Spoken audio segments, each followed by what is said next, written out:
성경 보겠습니다. 전도서 2장입니다.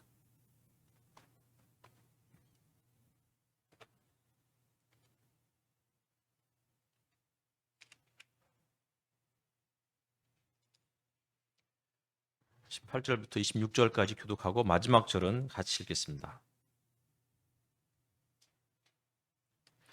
제가 먼저 읽겠습니다. 세상에서 내가 수고하여 이루어 놓은 모든 것을 내 뒤에 올 사람에게 물려줄 일을 생각하면 억울하기 그지없다.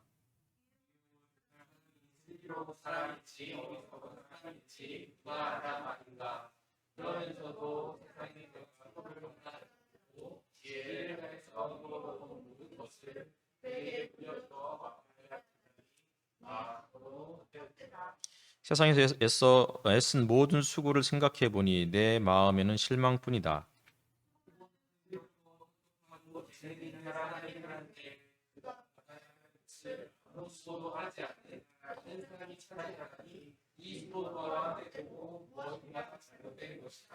사람이 세상에서 온갖 수고를 마다하지 않고 속 썩지만 무슨 보람이 있단 말인가?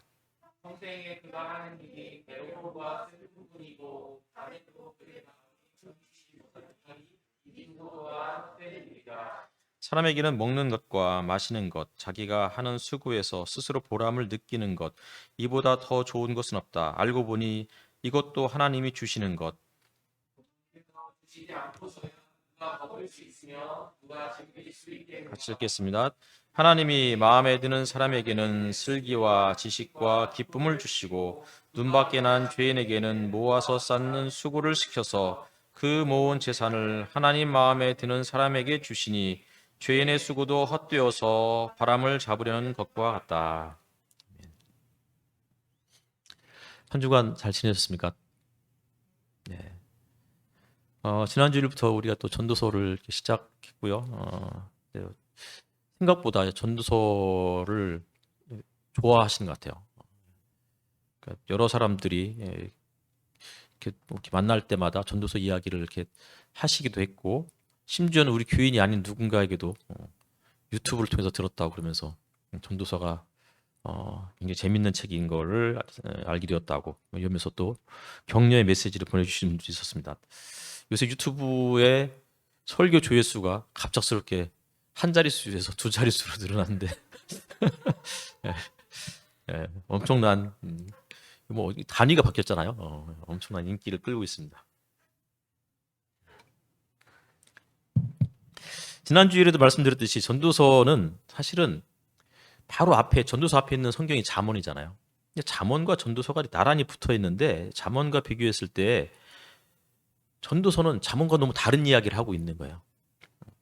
혹은 구약 성경 중에서 또 대부분의 상당히 많은 책, 대부분 특별히 이제 모세오경을 중심으로 하는 그런 책은 기본적으로 이제 신명기적인 신앙을 그 전제를 하고 있는데 신명기적 신앙이라는 것은 무슨 뜻이냐면 하나님의 말씀대로 살면 복을 받고 하나님의 말씀을 거스르고 살면 저주를 받는다, 망한다. 이게 이제 신명기적인 어떤 신앙관이에요. 잠언도 거의 마찬가지죠. 하나님을 경외하는 것이 지혜의 근본이고 지혜는 곧 생명나무와 같다. 이런 얘기를 하잖아요. 그러니까 지혜를 구하면 생명을 얻는 것이다. 풍성한 삶을 살아갈 것이다. 우리 어제 뭐 아침 기도회 때도 함께 나눴지만 시편 1편이 뭐예요? 복 있는 사람은 악인의 꾀를 쫓지 않느냐며 쭉 얘기하면서 저는 시냇가에 심은 나무가 곽실을 맺음과 같이 뭐 이렇게 하잖아요. 다시 말하면 하나님의 말씀을 주야로 묵상하는 사람, 이런 사람은 마치 시냇가에 심은 나무와 같아서 항상 풍성한 결실을 맺는다. 이게 시편의 1편, 그러니까 시편의 서두인 거예요. 다시 말하면 말씀대로 살면 어쨌든 간에 풍요로운 삶을 살아갈 것이다. 이게 성경 이야기인데 전도서는 그와 정반대에 그 앞의 이야기들을 다 부정한 듯한 그런 메시지들을 우리에게 전달해 주고 있는 거죠. 아무리 지혜로운 사람이라 할지라도 이 세상의 이치를 깨닫지 못할 수밖에 없으며 정의롭고 공평하신 하나님께서 왜 이 세상에 불의와 악, 부조리를 허용하시는지 이해할 수 없다는 것이 전도서의 메시지라고요. 사실 역사가 시작된 이래로 인간은 끊임없이 이 문제에 대해서 고민했어요. 하나님이 계신다고 믿고 있고 그 하나님은 의롭고 또 신실하신 분이신데 정의로우신 분이신데 왜 이 땅에 불의가 이렇게 가득 찰 수밖에 없는가? 왜 악한 사람은 오히려 잘 되고 의롭게 살아가는 사람들은 정말 힘겹게 살아가다가 저렇게 쓸쓸하고 외롭게 죽어가야만 하는가? 이런 것을 역사가 시작된 이래로 고민했는데 지금까지도 그에 대해서 명쾌한 해답을 줄 수가 없는 거죠. 성경도 마찬가지인 거예요. 신명기 신학은 분명히 하나님의 율법을 묵상하면 그리고 그 앞에 순종하면 그 사람은 시냇가에 심은 나무처럼 풍성한 열매를 맺을 것이고 불순종하면 반드시 심판을 받고 망할 것이다 라고 가르치고 있어요. 그런데 현실을 보니까 그렇지 않죠. 의인이 망하고 악인이 번성하는 일을 우리 주변에서도 쉽게 찾아볼 수 있는 거잖아요. 열심히 주일 성수했는데 정말 성실하게 11주를 냈고 그리고 누구보다도 열심히 기도를 했는데 그래서 하나님께서 그러면 복에 복을 더하실 거라고 굳게 믿고 늘 교회에서도 그렇게 배웠거든요. 그런데 막상 교회를 안 다니는 사람들 때로는 교회를 안 다닐 정도가 아니고 기독교에 대해서 반기독교적인 그런 생각들을 갖고 있는 사람들이 훨씬 더 잘 먹고 잘 살고 심지어는 더 똑똑해. 이런 경우들이 사실 허다한 거죠. 저는 정말 큰 목사가 되게 해달라 이렇게 기도한 적은 한 번도 없어요. 부자가 되게 해달라고 기도해본 적도 한 번도 없어요. 그냥 당만 평범하게 그냥 건강하게 이렇게 살라고 기도했는데 하나님은 큰 목사는커녕 늘 이제 목회한 지 벌써 15년 이상이 지났는데도 불구하고 늘 이 모양에서 이제 벗어나지 못하는 거죠. 그러니까 사람들이 가끔씩 묻는다고 그러잖아요. 지난주 수요 성경 공부 때도 함께 나눴지만 최근에 교회에 이제 등록하시러 가신 분이 전 목사님 같이 얼굴도 잘생기고 야, 얼굴도 잘생겼다는 이 말은 안 했다고 그랬어요. 그건 아니고 똑똑하고 유능한데 왜 교회가 이 모양이죠? 이제 저도 그게 늘 아이러니죠. 왜 하나님은 나보다 못생겼고 나보다 설교도 잘 못하고 그냥 단지 저보다 조금 키가 더 클 뿐인데 그 사람은 수만 명의 목회를 하고 저는 왜 이 모양일까요? 마르바돈이라는 여성 신학자가 있어요. 마르바돈은 어렸을 때 앓은 홍역 바이러스 때문에 평생을 당뇨로 살았어요. 그리고 당뇨 때문에 건강한 사람의 신장의 25%의 기능만 그렇게 유지할 수밖에 없었고 나중에 신장 이식을 받은 이후에는 하루에 11번씩 약을 복용을 해야 돼요. 정해진 시간에. 하루에 3번 약을 먹는 것도 사실 쉽지 않은 일인데 11번의 약을 먹는다. 아마 우리 정신자매는 누구보다 잘 이해할 수 있을 것 같아요. 근데 더더군다나 이 마르바돈은 합병증으로 한쪽 눈을 실명하게 돼요. 그리고 무슨 이유 때문이었는지 잘 모르겠는데 장과 자궁을 적출해요. 장을 절제하고. 그리고 2번의 암 수술을 받고 그리고 다리에 골절이 너무 자주 일어나서 뼈를 맞추는 수술을 여러 번 해요. 심지어는 하반신의 신경이 죽어서 평생 이제 휠체어에 신세를 지고 살아갔죠. 근데 그런 여성이 교회 다니면서 가장 많이 들었던 이야기, 어렸을 때부터 교회를 다녔으니까 하나님께서 반드시 고쳐주실 것이다 였어요. 하나님께서 반드시 회복시켜 주실 것이다. 그러니 희망을 잃지 말아라. 그러면서 지금의 고난은 나중에 온전하고 부족함이 없는 삶을 위한 하나님의 선하신 계획이라고. 하나님의 크고 비밀한 계획이 반드시 있을 것이니 실망하지 말고 믿음 잃지 말고 감사함으로 잠잠히 하나님의 뜻을 기다려보라. 본인도 처음에는 그런 말씀이 위로가 되었다고 그래요. 그래서 늘 교회 갈 때마다 혹은 밥 먹을 때마다 너무 아플 때마다 하나님 앞에 기도했죠. 하나님 고쳐주실 줄 믿습니다. 원망하지 않고. 이 질병은 현대의학으로 고칠 수 없는 불치병이었어요. 하지만 하나님께서는 죽은 자도 살리시는 분이시니 능히 자신의 질병쯤은 충분히 고칠 수 있다고 굳게 믿었죠. 하지만 자신의 몸은 나이가 먹을수록 더 망가져만 갔어요. 그렇게 어른이 되어가던 마르바더는 하나님께서 고쳐주실 것이다. 지금의 고난은 장차올 영광에 비하면 아무것도 아니며 하나님의 크고 놀라운 계획이 있을 것이다. 이런 말들이 점차 거북스럽게 느껴지기 시작했다고. 그러면서 교회를 갈 때마다 혹은 어디를 갈 때마다 주변 사람들이 자신을 불쌍한 시선으로 바라보는 것이 너무나 싫어지기 시작했다고. 그냥 자기도 똑같이 다른 사람들과 똑같이 바라봐주고 그렇게 대해주었으면 참 좋겠다고. 교회를 딱 갔는데 사람들이 다른 사람들하고 똑같이 너무 과하지도 않고 그렇다고 너무 안쓰럽게 생각하지도 않고 그냥 똑같이 그냥 웃는 얼굴로 가까이 다가와서 안아주고 잘 지내느냐고 그리고 교회로 같이 들어가는 이런 것을 기대하게 됐다고. 이게 가장 큰 위로였다고 이런 이야기를 했었습니다. 우리는 교회에서 그동안 신명기적 신앙만을 가르쳐 왔어요. 교회 다니면 복 받는다.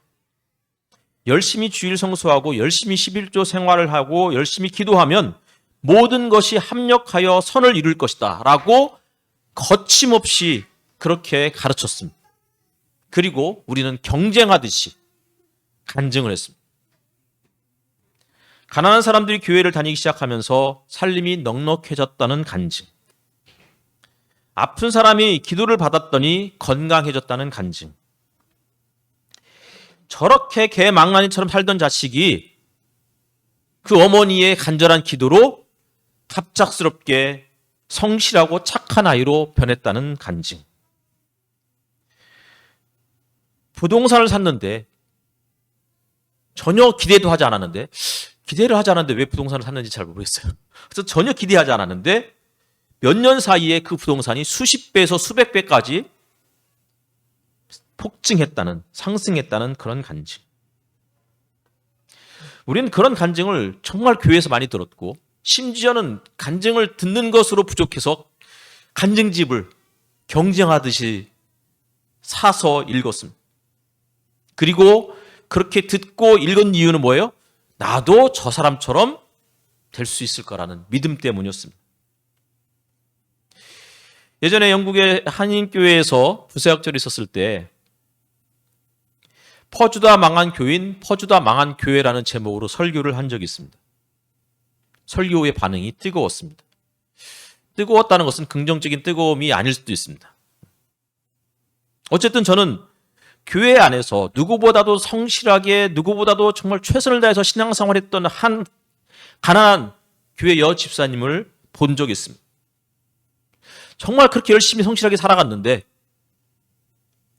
그런데 갑자기 IMF가 찾아왔고 하루아침에 직장을 잃었고 회사는 도산하고 개인은 파산 신청할 할 수밖에 없는 이런 사람들이 상당수가 있었는데 그중에 많은 사람들이 그리스도인이었습니다. 그런데도 교회에서는 여전히 하나님을 잘 믿으면 복 받을 거라고 하나님을 잘 믿으면 사업이 잘 될 거라고 아픈 사람도 하나님을 잘 믿으면 건강해지고 심지어는 아프지 않을 거라고 자식들은 무조건 다 잘 될 거라고 이렇게 가르치고만 있었습니다. IMF가 97년도에 막 터졌잖아요. 그리고 저는 이제 2000년도에 이제 영국에 갔으니까 IMF의 그 여파가 여전한 가운데서 그 교회에서 퍼주다 망한 교인, 퍼주다 망한 교회라는 설교를 언젠가는 제가 목사가 되어서 설교를 할 때 이 설교를 꼭 해야 되겠다라고 마음을 먹고 때마침 그 교회 부사역자가 되었고 그래서 했던 설교, 두 번째 했던 설교가 이 제목의 설교였습니다. 그리고 끝나고 나서 목사님이 상당히 불편해하셨습니다. 사실 저는 저를 포함해서 제 주변에 있는 모든 사람들이 다 잘 되었으면 좋겠습니다. 모든 사람들이 경제적으로 여유가 있었으면 좋겠고 특별히 저희 교인들이 여유가 생겨야 또 교회가 넉넉해질 거 아니에요. 교인들이 다 건강했으면 좋겠고 자녀들이 다 잘 되었으면 좋겠어요. 희연아 생일 축하해. 모든 우리 교인들이 아이들로부터 해서 어른애리까지 다 행복했으면 좋겠어요. 그런데 좋겠어요인 거예요. 소망인 거예요. 현실은 그렇지 않죠. 다 잘 됐으면 좋겠지만 그러나 소망과 다른 오히려 이 소망을 비웃기라도 하듯이 정말 힘들게 살아가는 사람들을 우리 주변에서 보게 되잖아요. 힘겨운 현실 속에서 고민하고 한숨 내쉬는 사람들, 이런 사람들에게 신명기 설교만 있으면, 신명기라는 이런 그런 신학계의 책만 있으면 힘들 거예요. 그런데 전도서가 있는 거죠. 그러니까 위로가 되는 거라고. 하나님의 선하심, 하나님의 전능하심을 확신하고 그분의 성실하심을 신뢰하지만 여전히 현실 속에서도 힘겹게 살아가는 신앙인들에게 전도서는 조금이라도 살 수 있는 용기를 주는 책이 아닐까 싶습니다. 전도서 2장은 이런 구절로 시작을 해요. 나는 혼자서 이런 생각도 해보았다. 내가 시험 삼아 너를 즐겁게 할 것이니 너는 내 마음껏 즐겨라. 그러나 이것도 헛된 일이다. 그러니까 혼자 생각해 보는 거예요. 시험 삼아 나를 테스트해 보는 거라고. 내 자신을 즐겁게 해보라는 거예요. 최대한 어떻게 살아라고요? 쾌락적인 삶을 한번 살아보라는 거예요. 마음껏 즐겨보라는 거예요. 그런데 그것도 헛되다라는, 결국은 헤벨이라는 결론을 내릴 수밖에 없음을 인정하는 것이죠. 쾌락을 추구하면서 그때 웃게 되는 웃음은 미친 거라고, 광기라고 그렇게 이야기를 해요. 쾌락을 극도로 추구하면서 얻는 즐거움은 아무짝에도 쓸모없다라고 그렇게 이야기하고 있어요. 시험 삼아 즐겁게 하고 시험 삼아 마음껏 즐기는 삶의 한 예가 3절에 나와 있어요. 술로 내 육신을 즐겁게 하며. 다시 말하면 즐거움이죠. 즐거움을 누려보려고 마음 먹는 모든 것들이 짧은 한평생을 가장 보람 있게 사는 삶이라고 생각한 적도 있었는데 그 또한 헛되다고. 그러니까 즐기기 위해서 사람이 한두 잔 정도 술을 마시는 거는 아무런 문제가 없는데 더 즐거워지기 위해서 막 계속 흥청망청 마시고 더 짜릿한 삶을 살기 위해서 술로도 부족해서 마약을 하고 온갖 도착적인 삶을 살아가는 그 모든 것들이 결국은 보니까 헛되다는 것이었습니다. 죽으라고 열심히 일을 해서 심지어 성공까지 했어요. 궁전을 짓기도 했고 포도원도 여러 개 만들었어요. 정원과 과수원, 저수지도 만들고 또 수많은 남녀 종들, 지금으로 말하면 직원들이죠. 그들도 많이 고용해 보았고 소나 양과 같은 가축대를 두었고 금은 보화뿐만 아니라 외국의 수많은 보물들도, 진귀한 보물들도 모아보았지만, 그리고 남녀 가수들도 거느려 보았지만, 심지어는 여러 여인들도 거느려 보았지만, 그리고 더 나아가서 높은 권력자의 자리까지 올라가 보았지만 결론은 다 헛되다였습니다. 공부 참 많이 했어요. 나름 학자적인 명성도 누려보았어요. 하지만 죽음 앞에 선 자신의 모습을 돌아보니 그렇게 열심히 선을 베풀면서 열심히 살아봤는데, 누구보다도 성전을 짓고 누구보다도 열심히 하나님 앞에 제물을 바쳤는데 갑작스럽게 찾아온 죽음의 시련 앞에 그 죽음의 그 이면에 하나님의 뜻이 무엇인지를 이해할 수 없었고, 그래서 속절없이 무너질 수밖에 없는 자신, 그것이 우리의 인생이라고 전도자가 이렇게 이야기하고 있는 것입니다. 욥기가 있죠. 욥은 어떤 사람이었어요? 동방에서 가장 부유한 사람이었습니다. 당대의 의인이었습니다. 자녀들도 신앙교육을 얼마나 철저하게 시켰는지 모릅니다. 그런데 어느 날 하나님이 사탄과 내기를 하죠. 그리고 욥은 하루아침에 하나님과 사탄과의 그 내기 때문에 모든 것을 다 잃어버렸습니다. 욥은 심각한 고민, 회의에 빠질 수밖에 없었습니다. 회의에 빠진 중에도 욥은 끊임없이 하나님께 물었습니다. 하지만 하나님은 내내 답이 없으셨습니다. 친구들만 답을 해요. 그런데 그 친구들의 답은 뭐였어요? 답정너였죠. 틀리지 않았습니다. 그들의 답이 틀리지 않았는데, 그런데 그 답이 오히려 고난받고 있는, 아무리 하나님의 뜻을 헤아리려고 노력해도 이해할 수 없는 심각한 회의에 빠진 욥에게 전혀 위로가 되지 않았습니다. 오히려 고통만 안겨줄 뿐이었습니다. 그리고 드디어 하나님이 38장에서 처음 입을 여시죠.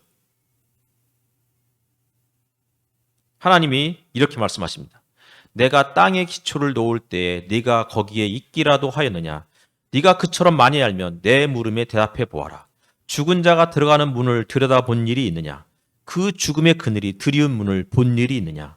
세상이 얼마나 큰지 짐작이나 할 수 있겠느냐? 전능한 하나님과 다투는 욥아, 네가 나를 꾸짖을 셈이냐? 아직도 너는 내 판결을 비난하려느냐? 네가 자신을 옳다고 하려고 내게 잘못을 덮어 씌우려느냐? 하나님의 대답이 무슨 뜻이에요? 아무리 노력한들 너는 이해할 수 없다는 거예요. 아무리 네가 발버둥 치면서 하나님의 그 오묘한 신비, 그 심중을 깨달으려고 노력한들 알 수 없다는 거예요. 그래서 욥이 대답하죠. 주님께서는 못하시는 일이 없으시다는 것을 이제 저는 알았습니다. 주님의 계획은 어김없이 이루어진다는 것도 저는 깨달았습니다. 잘 알지도 못하면서 감히 주님의 뜻을 흐려놓으려 한 자가 바로 저입니다. 깨닫지도 못하면서 함부로 말을 하였습니다. 주님이 어떤 분이시라는 것을 지금까지는 제가 귀로만 들었습니다. 그러나 이제는 제가 제 눈으로 주님을 뵙습니다. 무슨 뜻이에요? 하나님의 뜻을 이제 알았습니다. 이런 뜻인가요? 모르겠다는 거예요. 하나님의 그 깊은 심중을 모른다는 것이 결국은 내가 안다는 거예요. 소크라테스가 한 말이 그거잖아요. 제가 무지하다는 것을 알고 있습니다. 지난 주일에도 말씀드렸듯이 아벨은 누구보다 열심히 신앙생활한 사람이잖아요. 그는 어려운 중에도 누구보다도 열심히 예배를 준비한 사람이라고요. 예배자. 우리 막 그런 노래 많이 했잖아요. 하나 앞에 온전한 예배자가 되겠다고. 24시간 기도하는 예배자가 되겠다고. 그런데 그토록 믿었던 형의 손에 죽임을 당한 사람이 아벨이었다. 그런데 하나님은 가인을 심판하기는커녕 오히려 그를 보호해 주시겠다고 말씀하시는 거죠. 이걸 어떻게 우리의 머리로 이해할 수 있을까요? 그러니 우리는 이렇게 말할 수밖에 없는 거예요. 하나님께서 굽게 하셨다고. 슬기로운 사람도 죽고 어리석은 사람도 죽는다. 그러니 산다는 것이 다 덧없는 것이다. 인생살이에 얽힌 일들이 나에게는 괴로움일 뿐이다. 2장 16절, 17절 말씀이에요.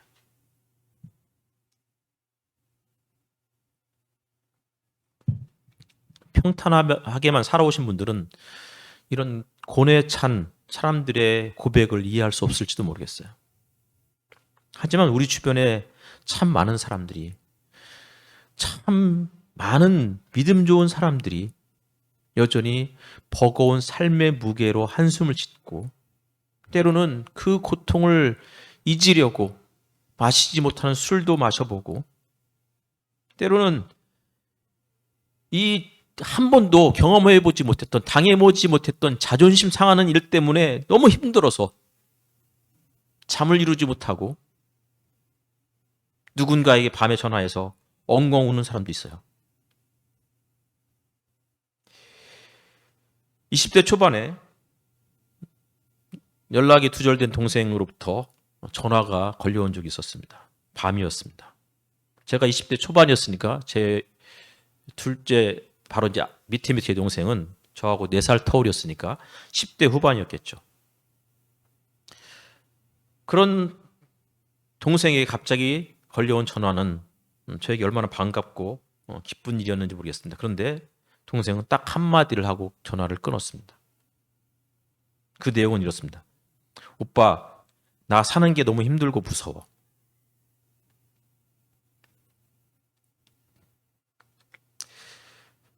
그 전화를 받고는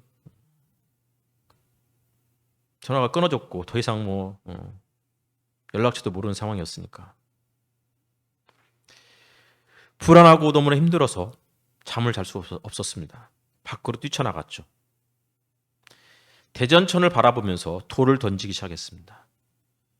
있는 힘껏 최선을 다해서 돌을 던지다가 대전천이 무슨 죄가 있나 싶어서 하늘을 향해서 돌을 던지기 시작했습니다. 최대한 하늘 높이. 그러다가 마지막 돌이 천변에 주차해 놓은 버스 위로 떨어졌고 그 소리가 너무나 커서 무서워서 집으로 도망가고 말았습니다. 키에르케고르에 심취한 적이 있었습니다. 키에르케고르는 자신의 아버지의 젊은 시절의 비밀을 알게 되면서 공포와 전율 혹은 두려움과 떨림이라는 책을 쓰게 되었습니다. 덴마크는 북유럽이잖아요. 겨울이 얼마나 추웠겠어요. 키에르케고르의 아버지는 가난한 집안의 아들로 태어나서 어렸을 때부터 남의 양을 치는 목동으로 살아가야 했습니다. 춥고 배고픈 어느 날 밤이었습니다. 도무지 이 추위와 배고픔을 견딜 수가 없어서 참고 참다가 어느 날 하늘을 향해서 고래고래 소리를 질렀습니다. 하나님, 도대체 왜 제게 이러시는 거죠? 내가 뭘 잘못했다고? 아니, 잘못했다 한들 얼마나 큰 잘못을 저질렀다고 저에게 이렇게 힘들게 살게 하시느냐고. 그러면서 하나님을 저주했습니다.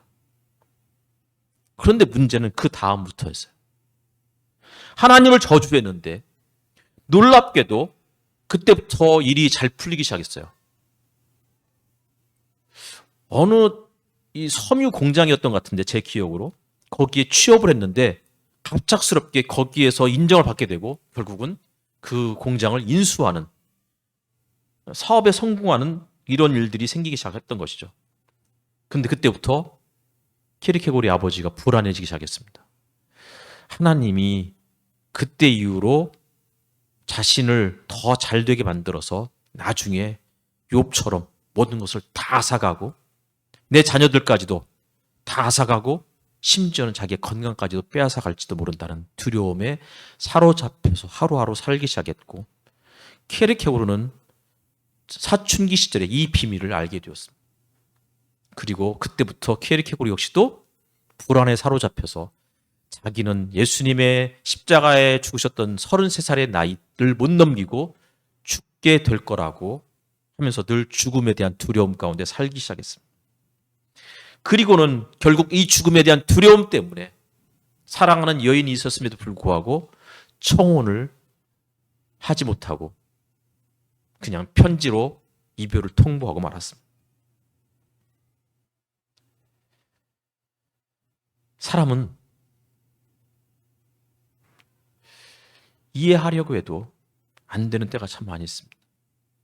하나님을 알고 싶어도 하나님이 우리를 사랑하시는 분이고 그분이 전능하신 분이고 그분이 우리의 기도를 응답해 주시는 분이라는 사실을 믿지만 그런데 하나님이 우리를 사랑하지 않는 것 같고 그분은 의롭지 않은 것 같고 선하시지 않은 것 같고 왜냐하면 이 땅에 수많은 사람들이 그렇게 의롭고 선하게 살아가는 사람들이 까닭물을 고통 속에서 고통받다가 죽어가는 그런 현실을 바라보면 하나님이 안 계신 것 같은 이런 생각들이 들 때가 한두 번이 아닙니다.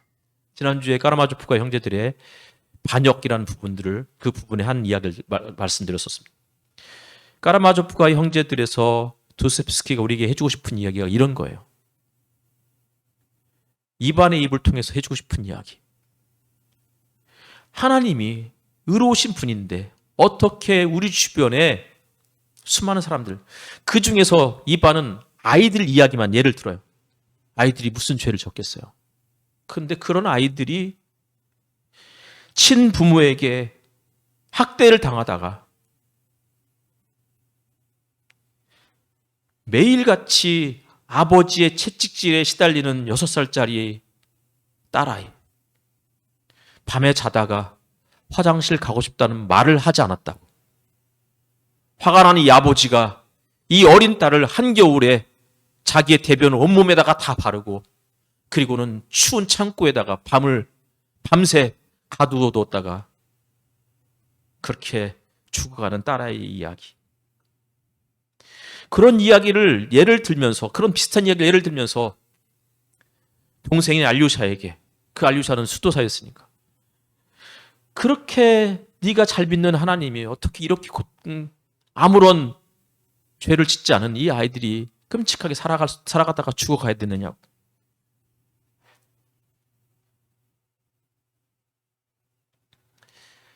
그러니 저는 그런 생각이 들어요. 지난번에 말씀드렸듯이 너무 극단적으로 의롭게 살려고도 무슨 얘기냐면 하나님은 이런 분이라고 단정 짓지 말라는 거예요. 내가 믿는 하나님은 항상 나에게 복 주시는 분이고 나에게 복 주시는 것뿐만 아니라 내 주변 사람들, 내 가족, 나 만나는 사람들이 다 잘 됐다고. 그건 우리의 바람일 뿐인 거예요. 복의 근원이 되고 싶은 마음은 누구나 다 있는데 복의 근원은 고사하고 나 자신조차도 힘들어서 그냥 우는 거죠. 그렇다고 포기도 못하는, 신앙을 포기하지도 못하는, 그게 우리네 현실이라는 거예요. 그때 어떻게 하라고요? 전도서 기자가 우리에게 해주는 이야기예요. 자, 읽어보겠습니다. 사람이 세상에서 온갖 수고를 마다하지 않고 속 썩지만 무슨 보람이 있단 말인가. 평생에 그가 하는 일이 괴로움과 슬픔뿐이고 밤에도 그의 마음이 편히 쉬지 못하니 이 수고 또한 헛된 일이다. 그러니 대충 살자? 그게 아니고요.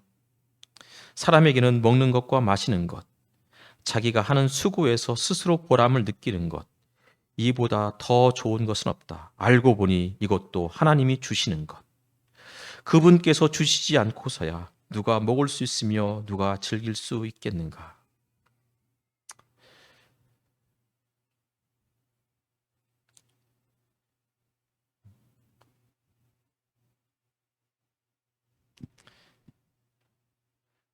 페이스북에 제가 아는 한 목사님이 이런 글을 올려놨고 그것을 인용하고 오늘 설교를 마치겠습니다. 어느 17세기 수녀의 기도. 주님께서는 제가 늙어가고 있고 언젠가는 정말로 늙어버릴 것을 저보다도 잘 알고 계십니다. 저로 하여금 말 많은 늙은이가 되지 않게 하시고 특히 아무 때나 무엇에나 한마디 해야 한다고 나서는 치명적인 버릇에 걸리지 않게 하소서. 적당히 착하게 해주소서. 저는 성인까지 되고 싶진 않습니다만 어떤 성인들은 더불어 살기가 너무 어려우니까요. 루시아의 지금 알고 있는 걸 그때도 알았더라면 이라는 책에 나와 있는 구절입니다. 기도하겠습니다.